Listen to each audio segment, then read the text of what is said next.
hablaremos del gobierno de Porfirio Díaz, su vida, su carrera militar y política, y la realidad del país durante su dictadura. Comencemos.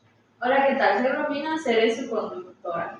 Conmigo están nuestros invitados expertos. Alicia, historiadora; René, especialista en sociedad y cultura. Además nos acompaña Rodrigo, nuestro conductor, que también participará en la conversación. Gracias por la invitación. Lista para hablar de Díaz.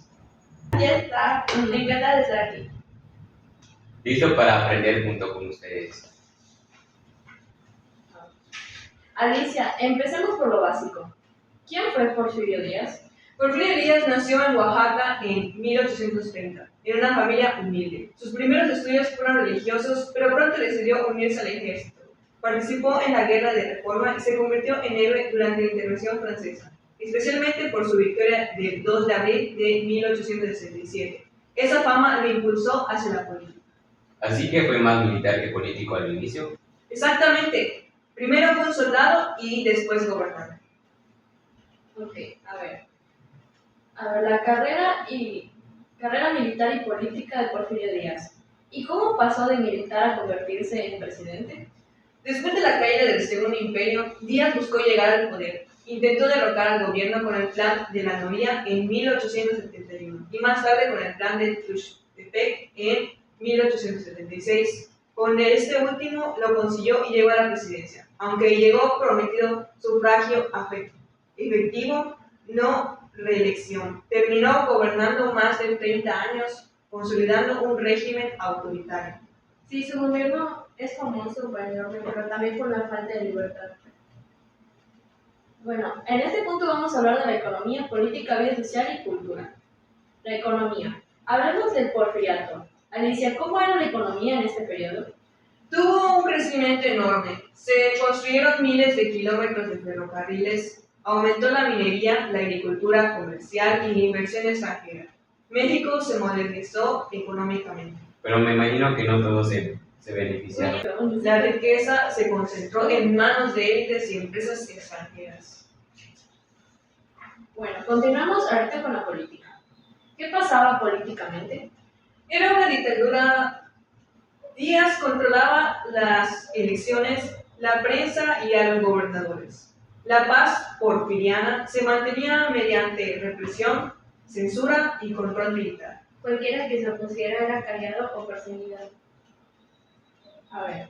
Bueno, en ese punto hablaremos de la vida social. René, ¿cómo vivía la gente común? Había una enorme desigualdad. La élite vivía con lujos al estilo europeo, mientras campesinos y obreros sufrían pobreza, largas jornadas de trabajo, bajos salarios y explotación, el despojo de tierras con las leyes de deslinde dejan miles sin propiedad, lo que generó una profunda descontento.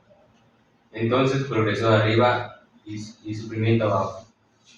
Exactamente. Bueno, en ese punto también hablaremos sobre la cultura.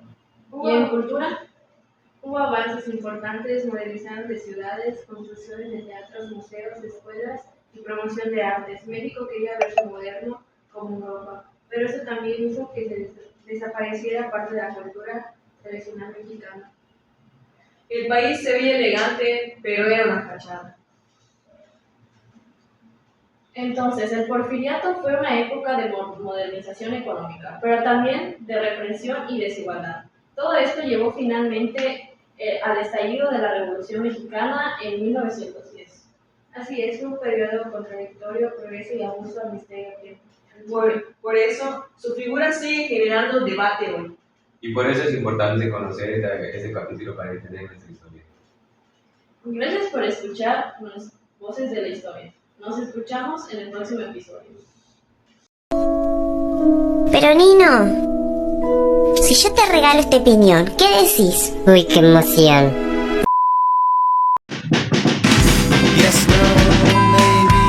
Perdidos en héroes.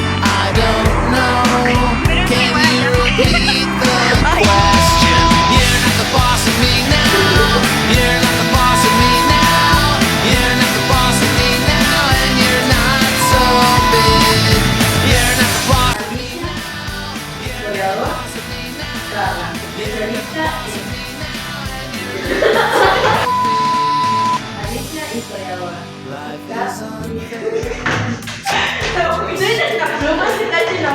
the stain on the wall where the TV been. But ever since we've moved in, it's been